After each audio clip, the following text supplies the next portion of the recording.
Assalamualaikum warahmatullahi wabarakatuh. Alhamdulillah hari ini kita dapat berkumpul di sini dalam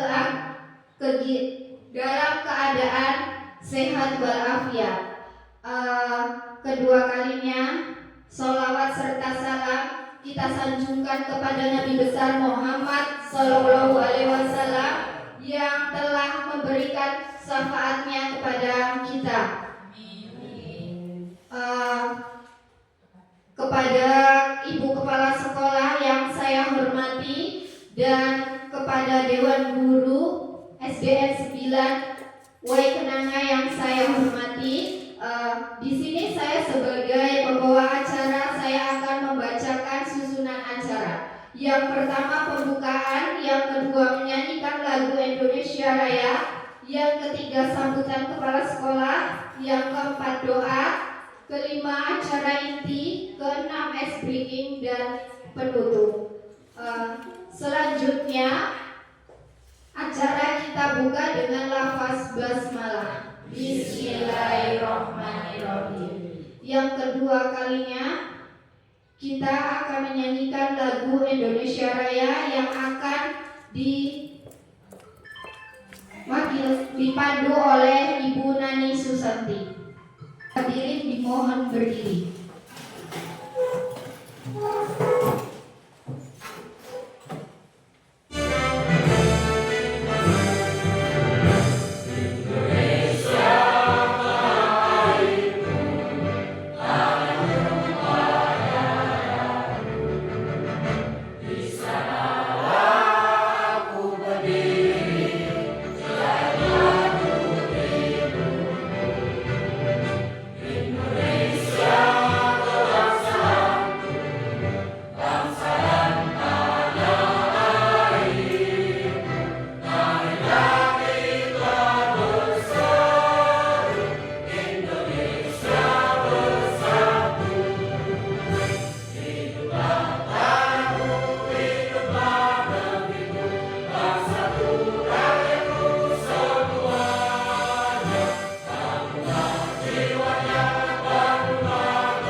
Meningkat acara selanjutnya yaitu sambutan kepala sekolah oleh Ibu Lidasari.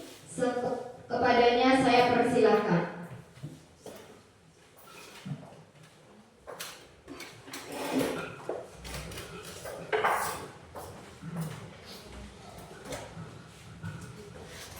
Assalamualaikum warahmatullahi wabarakatuh. Alhamdulillah kita semua bisa diberi kesehatan, keselamatan dan ridho Allah dalam berkumpul di ruangan ini untuk melaksanakan dan mendukung kegiatan, yaitu saya selaku kepala sekolah sangat mendukung program dalam rangka kegiatan penyebaran pemahaman dan penerapan budaya positif dalam rangka tugas aksi nyata pendidikan penggerak guru angkatan 11. Jadi saya pribadi sangat mendukung dalam program ini. Semoga kelak apa yang kita dapat itu bisa kita kembangkan dan berguna untuk di dunia pendidikan, hingga bisa membuat anak-anak didik kita tambah maju dan tetap berkembang. Hanya itu saja yang dapat saya sampaikan. Lebih dan kurang saya mohon maaf. Saya akhiri. Wabillahi taufiq wal hidayah. Wassalamualaikum warahmatullahi wabarakatuh. Waalaikumsalam.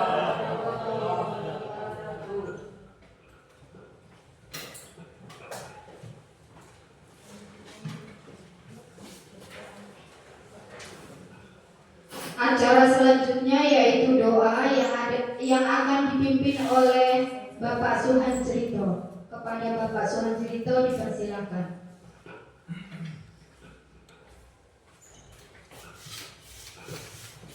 Assalamualaikum warahmatullahi wabarakatuh. Waalaikumsalam. Bismillahirrahmanirrahim. Allahumma shalli ala sayyidina Muhammad wa ala ali sayyidina Muhammad. Walhamdulillahirabbil alamin. Hamdan syakirin, hamdan na'imin, hamdan yuwafi ni'amahu wa kafi madidah. Ya Rabbana lakal hamdu ya bagi lillahi karim wa sultanik. Ya Allah ya Rahman ya Allah ya Rahim. Rabbana li walidina wa li jami'il muslimin wal muslimat wal mu'minin wal mu'minat innaka ala kulli syai'in qadir. Rabbana tuzigh qulubana ba'da idh hadaytana wa innaka antal wahhab. Allahumma inna nas'aluka salamatan wa salamatan fid dunya wal akhirah wa salamatan amali dunya wal akhirah.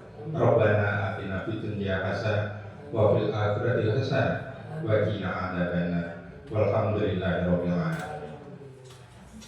Wassalamualaikum warahmatullahi wabarakatuh. Waalaikumsalam warahmatullahi wabarakatuh.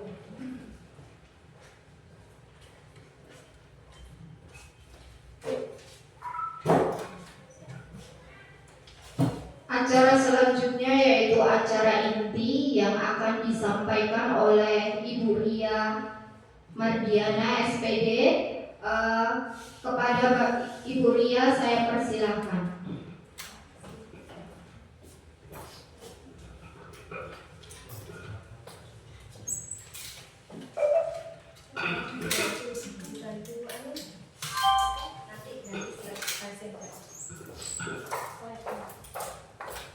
Baik, terima kasih atas waktunya. Saya ucapkan Assalamualaikum warahmatullahi wabarakatuh. Yang saya hormati Ibu Kepala Sekolah SDN 9 Kenanga dan Bapak Ibu rekan guru yang hebat dan luar biasa yang sudah hadir pada kesempatan kali ini. Izinkan saya Ria Mardiana, calon guru penggerak nasional angkatan 11 yang akan memaparkan pemahaman dan penerapan tentang budaya positif. Namun sebelum semuanya itu berjalan, biar gak ngantuk lah, biar semangat, kita ice breathing dulu ya, Bapak Ibu ya.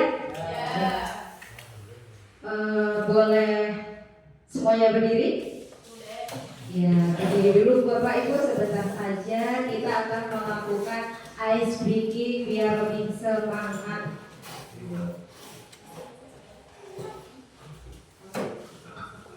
Baik, kalau ya maju aja Bu, di depan dipenuhi Bapak Tak Sidi sama Pak Adi.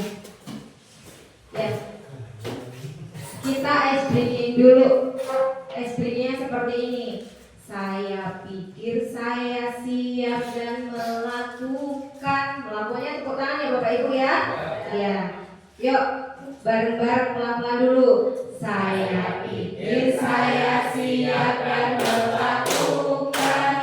Saya pikir saya siap dan melakukan.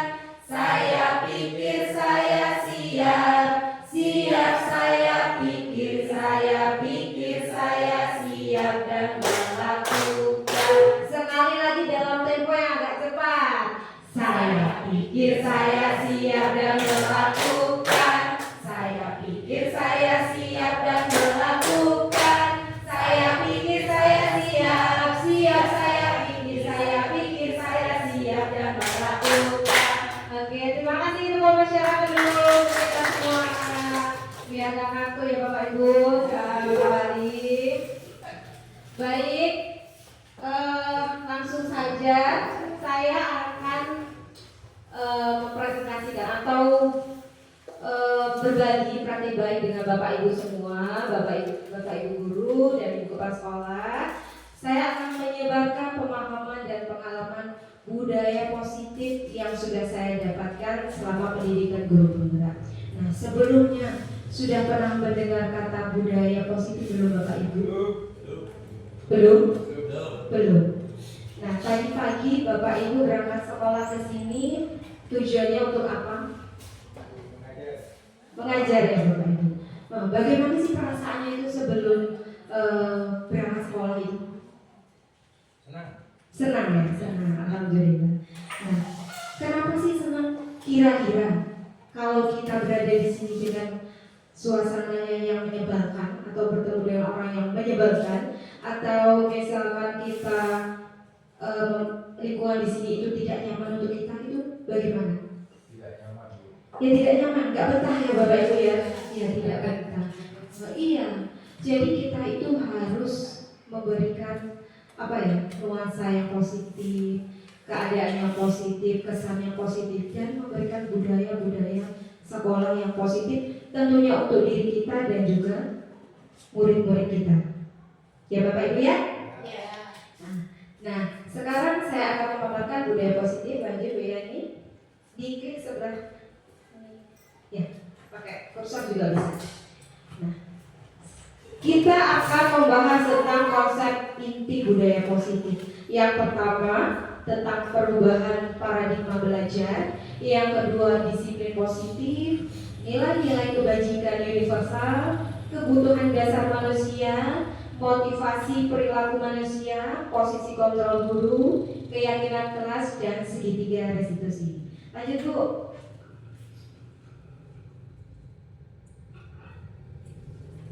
Kelihatan kan Bu slide-nya?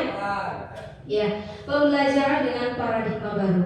Bapak Ibu, pembelajaran dengan paradigma baru merupakan pembelajaran yang dirancang berdasarkan prinsip pembelajaran berdiferensiasi sehingga para peserta didik belajar sesuai kebutuhannya berdasarkan tahap perkembangan sesuai teori psikologi modern untuk mewujudkan profil pelajar Pancasila. Bapak Ibu guru yang saya hormati, yang berhadiah, bahwasanya kita ketahui ada berapa sih elemen-elemen profil pelajar Pancasila?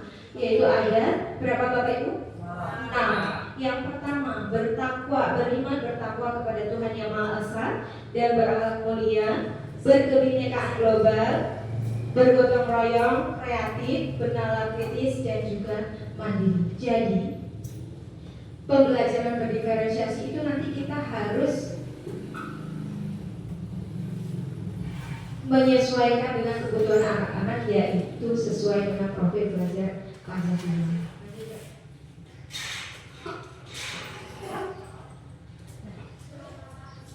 Nih, sekarang kita belajar tentang miskonsepsi tentang teori kontrol selama ini. Bapak Ibu guru yang dengan suara saya tepuk satu kali, yang dengan suara saya tepuk satu kali. Terima kasih. Kita akan belajar tentang miskonsepsi yang terjadi sekarang ini.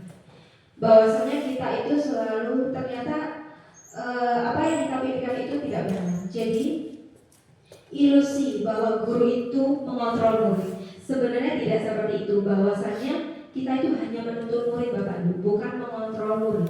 Yang kedua, ilusi bahwa semua penguatan positif, efektif dan bermanfaat. Tidak juga. Kita harus menyesuaikan dengan kodrat alam dan kodrat sama yang ada pada diri Anda. Dan selanjutnya, ilusi bahwa kritik dan membuat merasa bersalah mampu menguatkan karakter. Selama ini ketika kita membuat orang merasa bersalah, dengan harapan dia akan sadar ternyata ada dampak-dampak lain yang tidak bagus Bapak Ibu ya. Nah selanjutnya, ilusi bahwa orang dewasa itu berhak memaksa, itu semua tidak betul. Karena apa Bapak Ibu?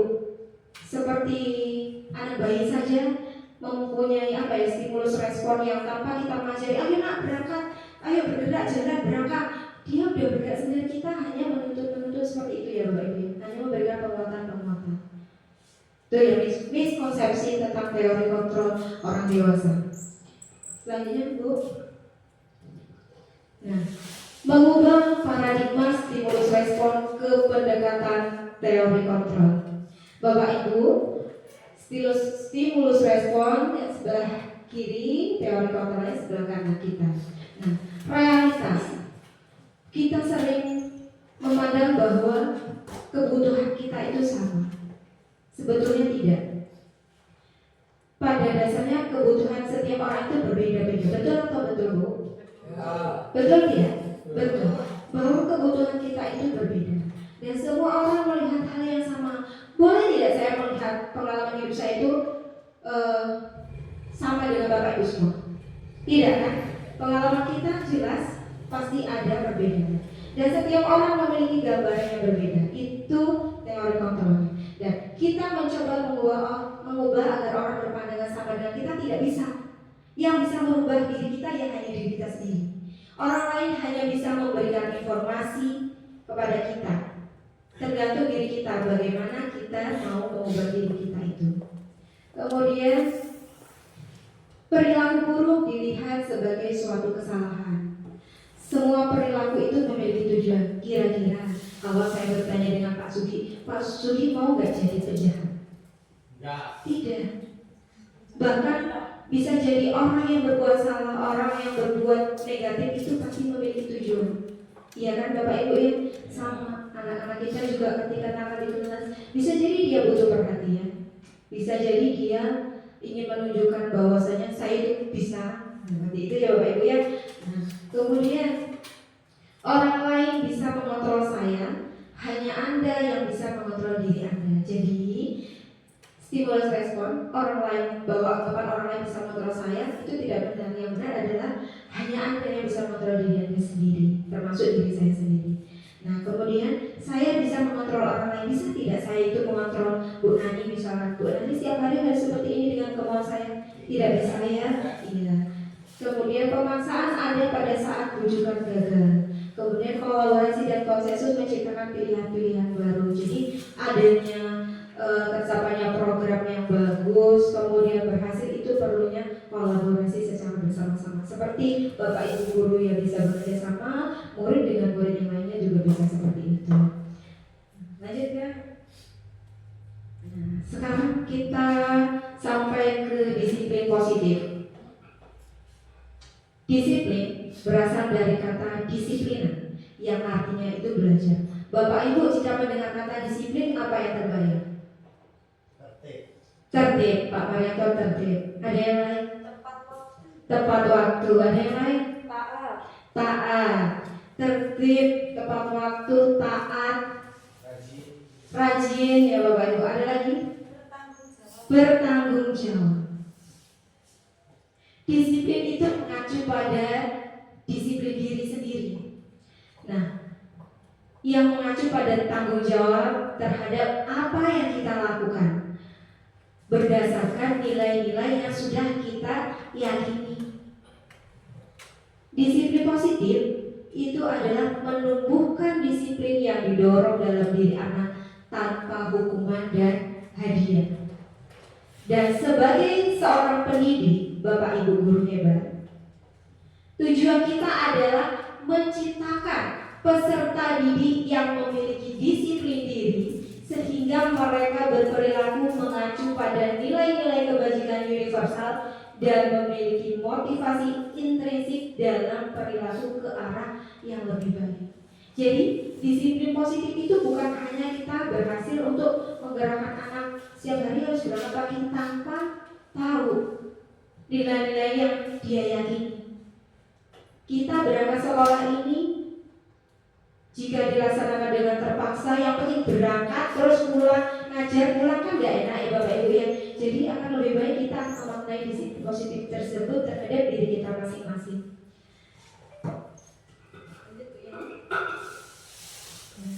Poin selanjutnya adalah nilai-nilai kebajikan universal. Nilai-nilai kebajikan universal itu adalah nilai-nilai yang disepakati bersama tanpa membedakan latar belakang, suku, ras, agama, dan bahasa. Latar belakang kita itu semuanya tidak dilihat. Dengan nilai-nilai tersebut kita akan meyakini apa? Bahwa adanya keadilan, keselamatan, rasa tanggung jawab, kejujuran, rasa syukur, lurus hati, berprinsip,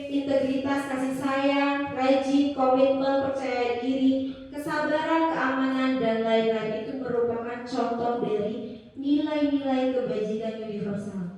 Setelah kita menerapkan disiplin positif itu tadi, diharapkan adanya nilai-nilai kebajikan yang bisa kita ambil, baik sebagai seorang pendidik maupun sebagai murid. Ya Bapak Ibu ya.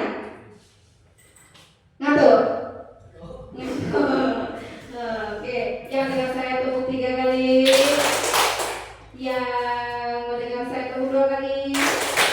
Ketika saya bilang konsentrasi, ya konsentrasi dimulai, gitu ya Bapak Ibu ya. Ya, konsentrasi. Konsentrasi dimulai. Nah, bagus, terima kasih. Ayo, baru setengah kita ini belajar Bapak Ibu, nggak apa-apa, kita belajar bersama. Bukan berarti saya di sini di depan langsung menggurui ya Bapak Ibu ya, kita belajar bersama-sama. Ya, selanjutnya Bu Yani. Nah, kebutuhan dasar manusia. Kita sebagai manusia memiliki kebutuhan dasar. Apa sih kebutuhan dasar itu Bapak Ibu? Kebutuhan pokok. Ada lagi.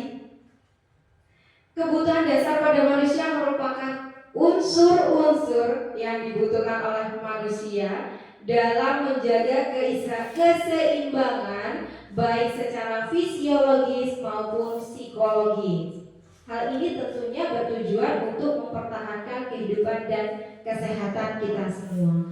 Poin pertama Bapak Ibu, kebutuhan dasar manusia, apa yang paling kita perlukan? Apa yang paling kita butuhkan sebagai manusia ini? Makan. Ada lagi? Sandal atau pakaian kita. Kemudian papan. Kalau orang Jawa bilang papan tanggur, artinya rumah ya Bapak Ibu. Betul sekali. Selain itu Bapak Ibu ada lagi pendidikan juga diperlukan ya. Kemudian kesehatan, betul sekali Pak Yanto. Kesenangan, betul sekali. Kebahagiaan, ada lagi Bapak Ibu. Kebebasan. Kira-kira kalau kita hidupnya ditekan terus mau nggak? Ya, saya juga inginnya bebas, artinya ini merdeka ya Bapak Ibu ya. Bukan hanya negara kita saja yang merdeka, tetapi kita juga ingin merasakan merdeka.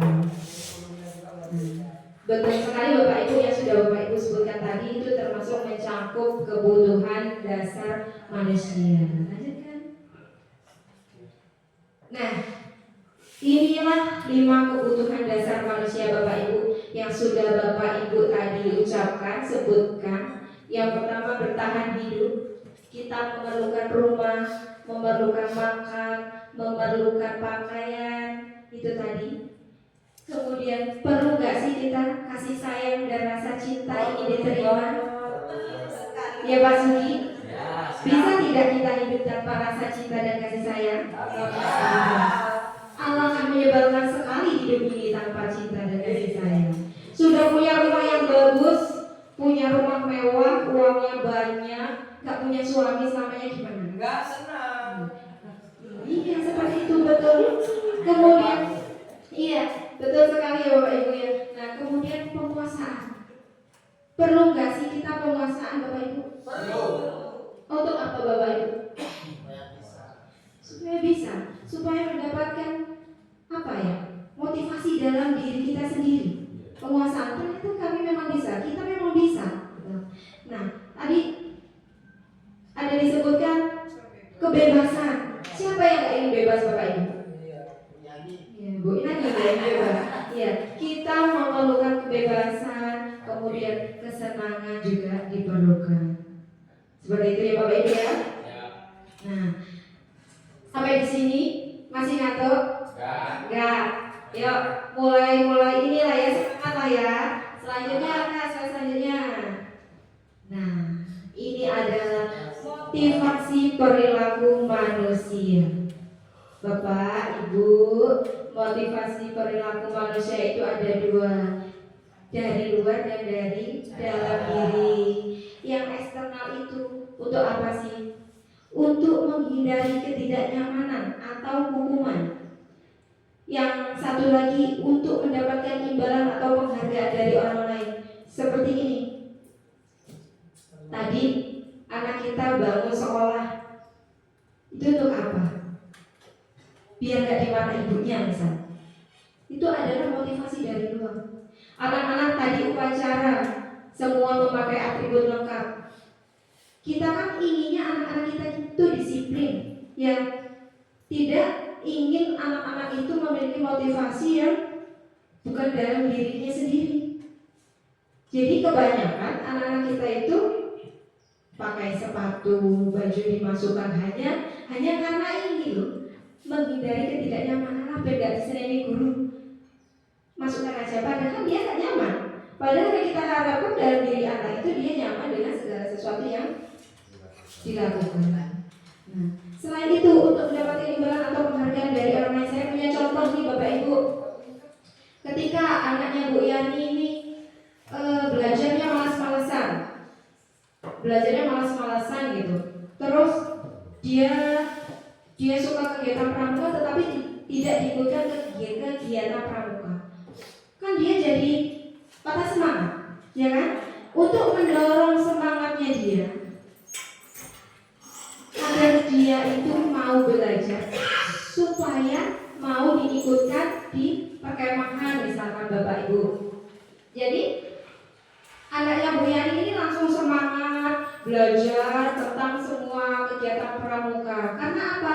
Supaya dia diikutkan kemah. Bukan semata-mata dia ingin belajar untuk diri sendiri. Tapi gak apa-apa, itu ada faedahnya juga. Selanjutnya, motivasi perilaku manusia secara internal dari dalam diri. Itu tujuannya adalah untuk menjadikan orang yang mereka inginkan dan menghargai diri sendiri dengan nilai-nilai yang mereka percaya. Seperti itu Bapak Ibu, motivasi perilaku manusia. Slide selanjutnya Bu Yani.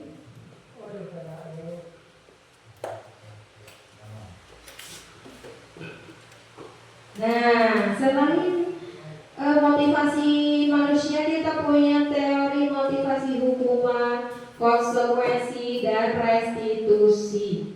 Bapak Ibu masih zaman gak sekarang itu sebagai guru kita memberikan hukuman? Tidak.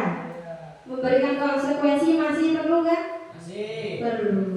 Dan yang terakhir ini ada restitusi. Apa sih restitusi itu Bapak Ibu? Iya.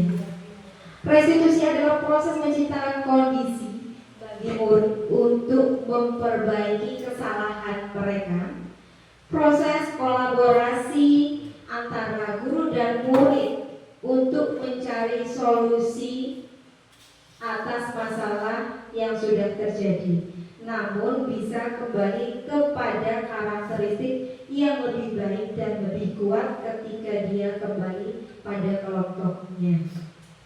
Sedangkan hukuman Bapak Ibu, hukuman itu terjadi secara tiba-tiba atau tidak terencana. Murid tidak tahu apa yang terjadi atau yang dilibatkan. Bersifatnya satu arah Bapak Ibu dan berupa hukuman verbal ataupun psikis ya Bapak Ibu ya. Kemudian konsekuensi itu terencana, disepakati sesuai aturan. Murid dibuat tidak nyaman. Belum tentu loh kita membuat peraturan tapi murid itu nyaman dengan peraturan kita. Nah, kemudian guru itu selalu memonitor. Jadi kesannya guru itu sebagai pemantau terus. Jadi kesalahan itu hanya ada pada murid. Padahal tidak, kita sebagai guru pun harus memposisikan diri kita sebagai apa Bapak Ibu? Sebagai manajer. Jadi tidak semata-mata kesalahan itu hanya ada pada murid. Itu ya Bapak Ibu ya. Nah, itu adalah teori motivasi hukuman, konsekuensi, dan restitusi. Selanjutnya, Bu. Slide selanjutnya. Nah, setelah mempelajari hukuman, konsekuensi, dan restitusi, nih ada tindakan guru, ada hukuman atau konsekuensi. Misalnya Bapak Ibu mencatat 100 kali di dalam buku kalimat, saya tidak akan terlambat lagi karena terlambat Sesuai nggak Ibu? Dia terlambat, tetapi disuruh nulis 100 kali dalam buku. Saya tidak akan terlambat lagi, saya tidak akan terlambat lagi, saya tidak akan terlambat lagi, sebanyak 100 kali dalam bukunya. Kira-kira ini hukuman atau konsekuensi? Hukuman. Bu Yan bisa nulis nggak? Nggak bisa nulis di situ? Enggak. Ya, ini adalah hukuman. Lari mengelilingi lapangan basket 2 kali karena terlambat hadir di sekolah. Hukuman atau konsekuensi Bapak Ibu? Hukuman karena tidak tepat.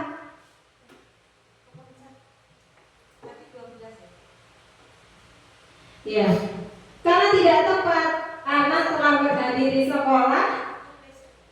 Seharusnya dia diberikan konsekuensi apa Bapak Ibu kalau anak terlambat?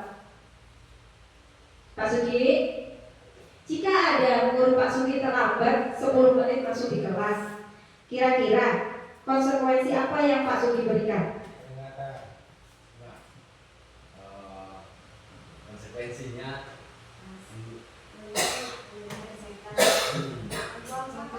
meluangkan 10 menit waktu untuk ini bisa diisi untuk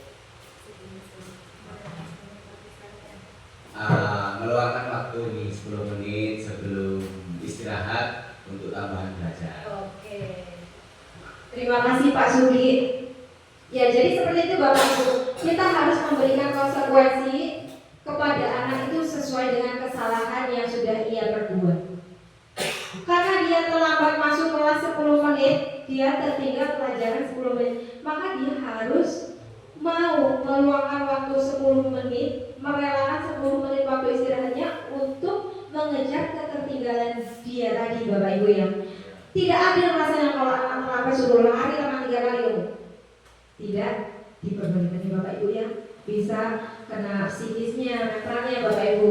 Kemudian membersihkan coretan yang dibuatnya di meja tulis. Kira-kira hukuman atau konsekuensi?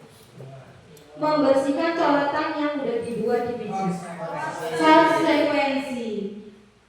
Kenapa kok nulis di meja? Nulis kan boleh di buku. Karena dia menulis di meja, maka konsekuensinya harus menghapus sampai bersih. Lanjut. Murid diminta untuk push up 15 kali karena tidak menggunakan masker ke sekolah. Hukuman. Hanya gara-gara tidak memakai masker disuruh push up. Harusnya konsekuensinya tidak seperti itu. Dia harus membeli masker di di usaha kesehatan, usaha apa namanya Bu? Mencari masker di UKS misalkan, boleh, atau suruh membeli gitu. Kemudian menggantikan kertas tugas teman yang telah dicoret-coret.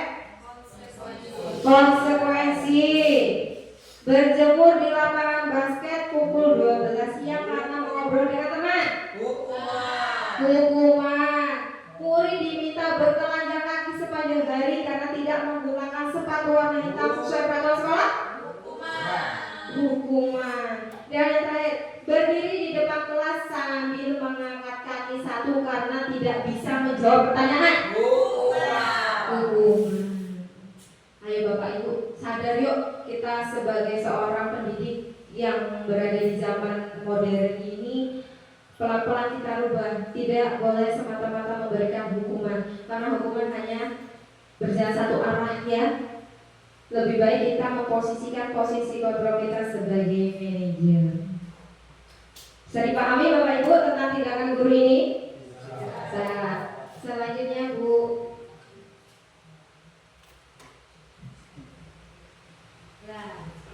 Tadi kita sudah belajar tentang tindakan yang diberikan guru. Sekarang kita akan belajar 5 posisi kontrol guru ini. Sebagai guru-guru yang hebat, kita setiap hari harus mempunyai sifat yang ramah, memberikan contoh-contoh dan teladan yang baik untuk murid-murid kita. Selain itu kita harus memposisikan seorang guru itu menjadi manajer. Bapak Ibu, kira-kira Yang pertama, posisi kontrol penghukum. Seperti siapa? Seperti Pak Sigi? Tidak boleh ya. Posisi kontrol penghukum. Kira-kira jika anak diberikan hukuman terus-menerus, apa sih dampaknya yang terjadi untuk murid-murid kita?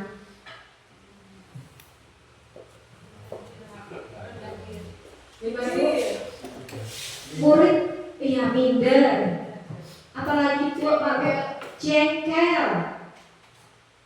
Dampaknya apalagi ketika murid dihukum terus sama gurunya? Dendam sama bapak. Wah, awas ya itu bapak itu kemarin udah hukum aku. Nah, dendam, murid akan dendam dengan kita, murid akan membenci kita, ya Bapak Ibu ya.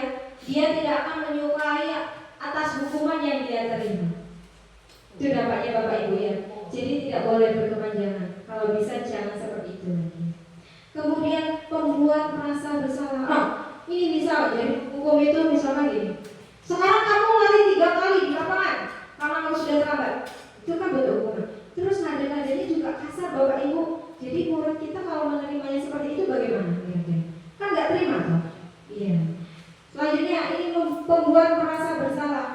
Pernah nggak Bapak Ibu guru ini dalam mengatasi situasi atau masalah anak di kelas dengan membuat mereka menjadi merasa bersalah? Misalkan ayolah Faris, kali ini bantu ibu. Nanti ibu bisa dimarah kepala sekolah jika kamu terus-terusan terlambat. Seperti itu pernah nggak Bapak Ibu? Nggak pernah. Jadi posisi kontrol guru itu ada 5. Sebagai penghukum, pembuat merasa bersalah, sebagai teman. Jadi seorang guru itu bisa berteman dengan muridnya. Kemudian sebagai pemantau yang menerapkan aturan-aturan sekolah tadi, keyakinan-keyakinan sekolah tadi, dan sebagai manajer. Apa sih perbedaannya Bapak Ibu dari kelima posisi kontrol ini? Lanjut, Bu.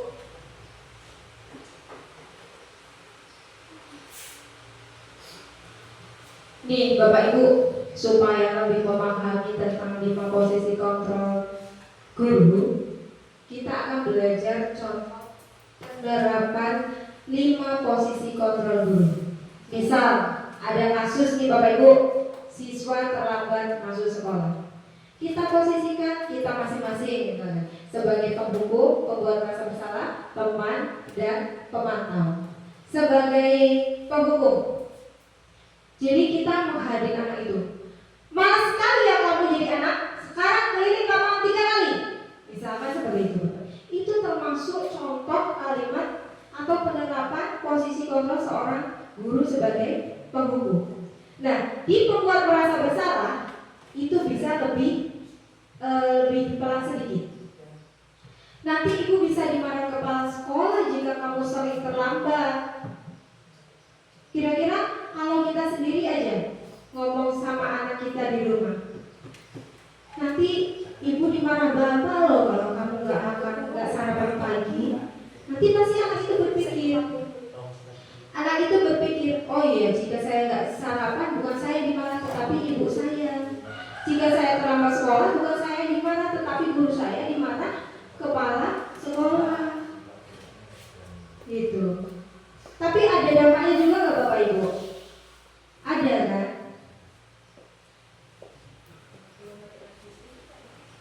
Nah, selanjutnya sebagai teman, ayo dong bantu ibu kali ini saja.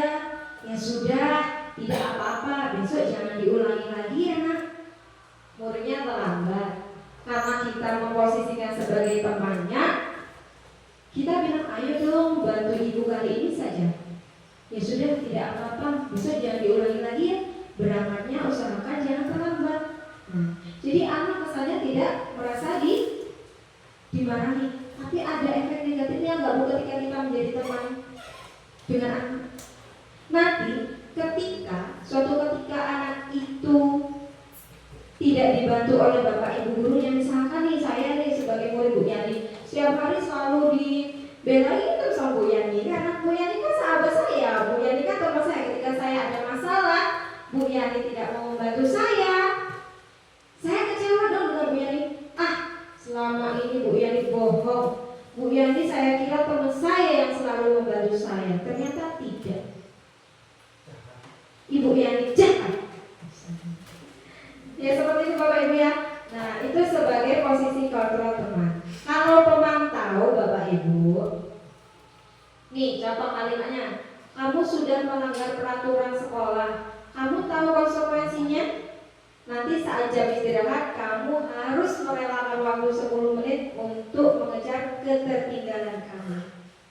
Kan sebagai guru kita tahu, sebagai pemantau anak juga sudah tahu kan konsekuensinya apa.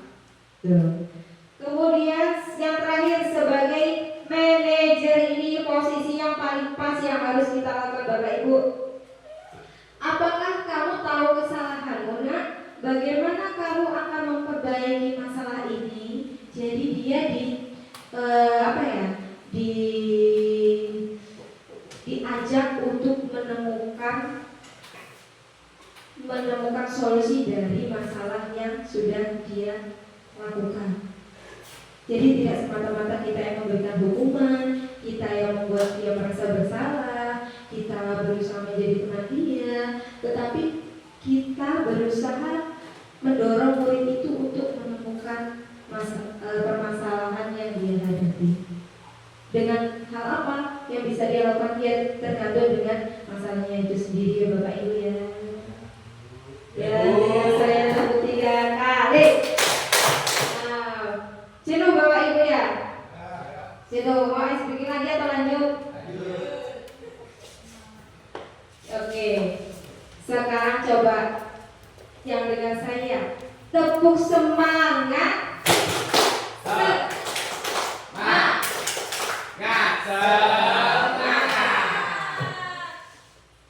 Semangat, harus semangat. Lanjut nih, lanjut ya. Lanjut.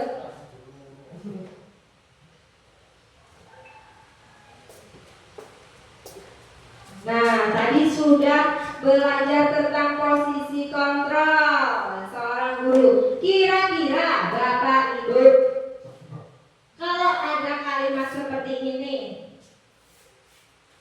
saya kecewa sekali dengan kamu, saya minta sama Pak Yanto. Posisi kontrol apa ini Pak? Saya kecewa sekali dengan kamu. Karena perbuatannya tidak sesuai dengan kemampuan kita. Iya, membuat rasa bersalah. Membuat ada dendam. Membuat Ada dendam. salah. Iya, saya kecewa sekali dengan kamu. Itu membuat rasa bersalah. Masih ada 4 lagi ya Bapak Ibu. Lanjut Kak. Satu lagi. Apa rencanamu untuk memperbaiki masalah ini? Kira-kira ini masuk ke kategori posisi kontrol apa ini? Apa rencanamu untuk memperbaiki masalah ini? Ke manajer. Terus selanjutnya, kamu tidak pernah benar melakukannya. Apa kira-kira ini? Sebagai teman kan? Sebagai apa Bu Andika? Iya betul sekali. Kamu tidak pernah benar melakukannya. Itu adalah sebagai posisi kontrol penghukum. Ada lagi? Lanjut. Ayolah lakukan ini demi ibu ya. Posisi kontrol seorang teman. Lanjut. Sanksi atau konsekuensinya apa? Kamu tahu kan? Sanksi atau konsekuensinya apa? Kamu tahu kan? Pemantau. Itu sebagai Mantap. apa Pak Sugi? Mantap. Pemantau. Iya betul sekali. Tepuk tangan untuk kita Bapak Ibu. Ya jangan. Posisi kontrol sebagai pemantau. Jadi setiap posisi kontrol itu memiliki dampak-dampaknya. Yuk mari kita terapkan di kelas kita atau sekolah kita Bapak Ibu agar kita tidak salah bertindak selaku posisi kontrol. Lanjut. Keyakinan kelas. Mengapa keyakinan bukan peraturan kelas? Lanjut, Bu. Kenapa sih harus keyakinan kelas nih Bapak Ibu? Kemarin saya di kelas 5B sudah membuat keyakinan kelas. Kenapa sih? Kita sebagai guru berperan dalam mewujudkan terbentuknya keyakinan kelas dengan adanya kesepakatan antara guru dan murid. Tidak boleh keyakinan kelas itu kita buat semata-mata dari guru saja, tetapi diskusi dengan murid. Keyakinan kelas berupa pernyataan universal yang mudah diingat, dipahami, ditulis, menggunakan kalimat positif dan harus diterapkan secara konsisten. Ini adalah contoh anak-anak saya kemarin membuat keyakinan kelas. Menurut sendiri saya hanya mengharapkan dibuat dengan kalimat positif. Apa pendapat-pendapat mereka itu saya saring. Lanjut, Bu. Nah, terakhir nih segitiga restitusi. Apa itu segitiga restitusi Bapak Ibu? Segitiga restitusi merupakan salah satu cara memperbaiki diri untuk mewujudkan disiplin diri. Segitiga restitusi adalah proses menciptakan kondisi bagi murid untuk memperbaiki kesalahannya sehingga mereka lebih kuat ketika kembali pada kelompoknya. Lanjut, Bu. Nah, ada 3 tahapan segitiga restitusi Bapak Ibu. Yang pertama, validasi tindakan yang salah. Yang kedua, menanyakan keyakinan. Dan yang terakhir, menstabilkan identitas. Dengan cara apa? Dengan kalimat seperti apa? Jika validasi tindakan yang salah, kamu tentu punya alasan mengapa melakukan itu. Adakah cara yang lebih efektif untuk mendapatkan apa yang kamu butuhkan? Menanyakan keyakinan. Keyakinan kelas apa yang telah kita sepakati? Kamu ingin menjadi orang yang seperti apa? Itu contohnya. Kemudian yang menstabilkan identitas. Setiap orang pasti pernah melakukan kesalahan. Kamu bukan satu-satunya yang pernah melakukan ini. Setiap orang, tidak ada orang yang sempurna. Itu menstabilkan identitas. Jika kita ingin memposisikan kita melakukan masalah dengan cara tahapan segitiga restitusi. Lanjut, Bu Yani. Nah, Bapak Ibu, ini adalah contoh penerapan segitiga restitusi. Restitusi yang saya lakukan dengan anak saya di kelas 5B. Bisa di-play, Bu? Sebentar.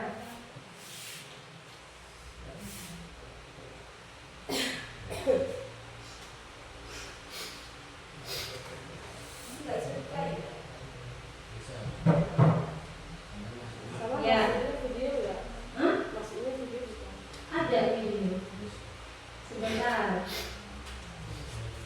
Nah, Bapak Ibu, saya carikan.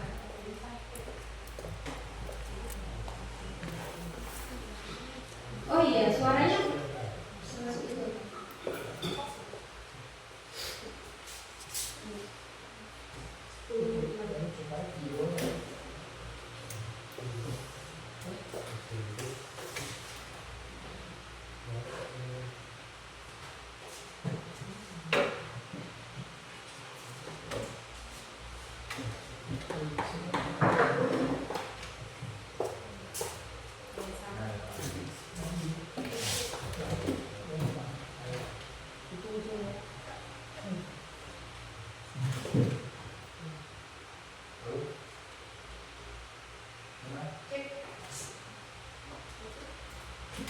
Cek. Ya. Ini contoh dari segitiga restitusi yang saya lakukan dengan anak saya. Oh, suaranya nggak bisa di sini ya, Bu? Bluetooth ya? Tidak apa-apa nanti tayangannya. Oh iya, tayangannya aja.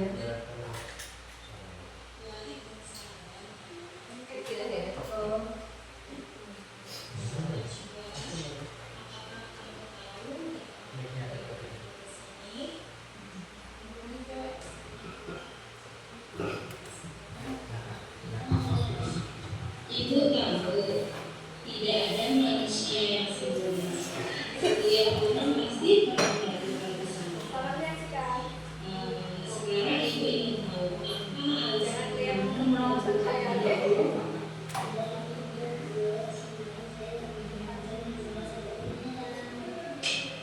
Ya, baik. Ibu tahu membantu pegawai itu teman sehingga tidak mengerjakan tugas saat berbiasa.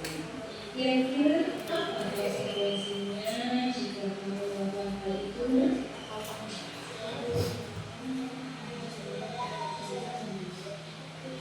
Baik, menurut kamu apa yang harus kamu lakukan untuk memperbaiki hal itu?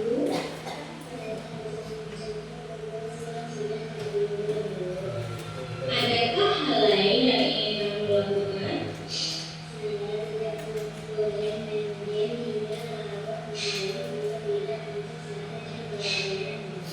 Baik, berarti kamu sudah tahu dan siap dengan apa yang harus kamu lakukan untuk mempertanggungjawabkan perbuatan kamu dan memperbaiki kesalahan. Ibu percaya nak, kamu akan menjadi anak yang lebih baik lagi, akan menjadi anak yang sukses di depannya, dan ibu yakin kamu pasti bisa memenuhi kesepakatan yang sudah kita buat bersama. Ibu ucapkan terima kasih dan sekarang kamu bisa kembali istirahat. Waalaikumsalam.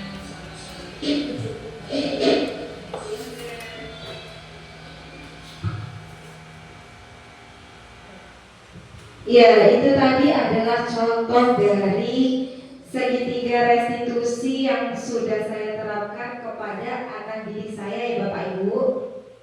Itu adalah posisi kontrol manajer supaya anak-anak menemukan pribadi atau menjadi karakteristik yang lebih baik lagi ketika dia kembali pada kelompoknya. Dan kita sebagai seorang guru tidak akan memiliki beban seolah-olah kita melakukan kesalahan yang berdampak negatif kepada anak-anak kita. Dan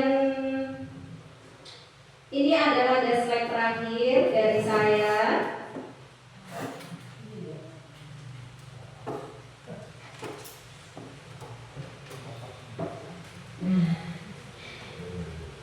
Ini adalah penutup.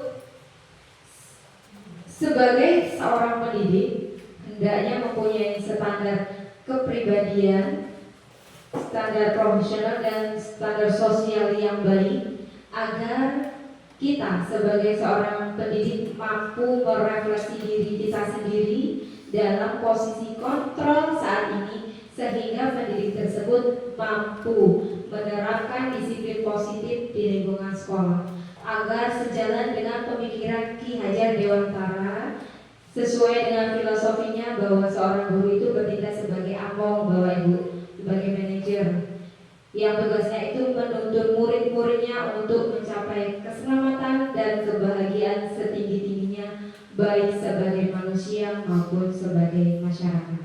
Slide selanjutnya Pak. Masih ada lagi nggak?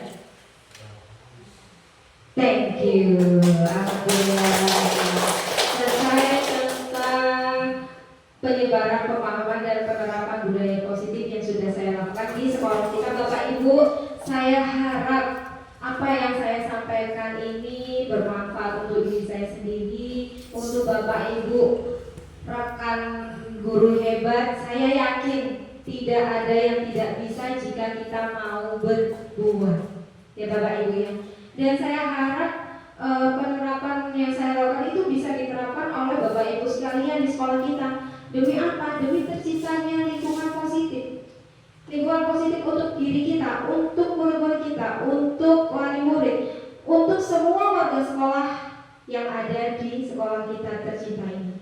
Kita pasti bisa, kita pasti akan memberikan yang terbaik untuk anak-anak kita, mengantarkan mereka untuk mendapatkan keselamatan dan kebahagiaan setinggi-tingginya. Mungkin itu yang bisa saya sampaikan Bapak Ibu. Jika ada yang perkataan atau kalimat saya yang kurang tepat, saya mohon maaf. Saya sebagai manusia tidak sempurna, yang sempurna itu hanya Tuhan Yang Maha Esa, Bapak Ibu ya. Sekian sesi berbagi untuk kali ini. Saya ucapkan terima kasih banyak dan saya akhiri. Wassalamualaikum warahmatullahi wabarakatuh. Nah, sebelum saya duduk nih, udah saya tutup nih.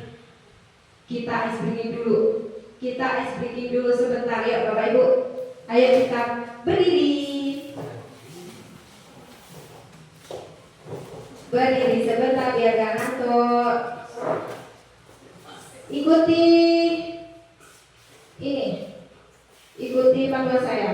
Angkat tangan kananmu, angkat tangan kirimu, gerakan jari tanganmu, tutup buka, letakkan di bahumu, kita goyang sama-sama, goyang, goyang ke kanan dan ke kiri, angkat tangan kananmu, angkat tangan kirimu, gerakan jari tanganmu, tutup buka, letakkan di pinggangmu, kita goyang sama-sama, goyang, goyang ke kanan dan ke kiri. Tepuk tangan Bu semuanya. Alhamdulillah. Semoga berjalan dengan lancar. Saya ucapkan terima kasih dan saya kembalikan kepada MC utama kita, Bu Atika. Terima kasih kepada Bu Ria, luar biasa sekali, sangat bermanfaat sekali untuk kita semua Bapak Ibu. Kita beri tepuk tangan dulu untuk Ibu Ria. Boleh kita beri tepuk wow ya Bapak Ibu? Boleh ya? Kasih tepuk wow. Beri dia W, beri dia O, beri dia W. Wow, keren. Wow, wow, keren. Wow, keren. Wow, wow, keren.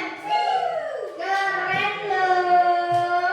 Keren sekali. Terima kasih. Terima kasih Bu Ria. Sangat bermanfaat sekali untuk kita semua. Baiklah, sebagai MC, mari kita tutup acara hari ini.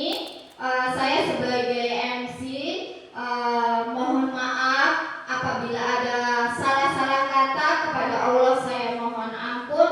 Saya akhiri, wabillahi taufiq wal hidayah. Wassalamualaikum warahmatullahi wabarakatuh. Waalaikumsalam.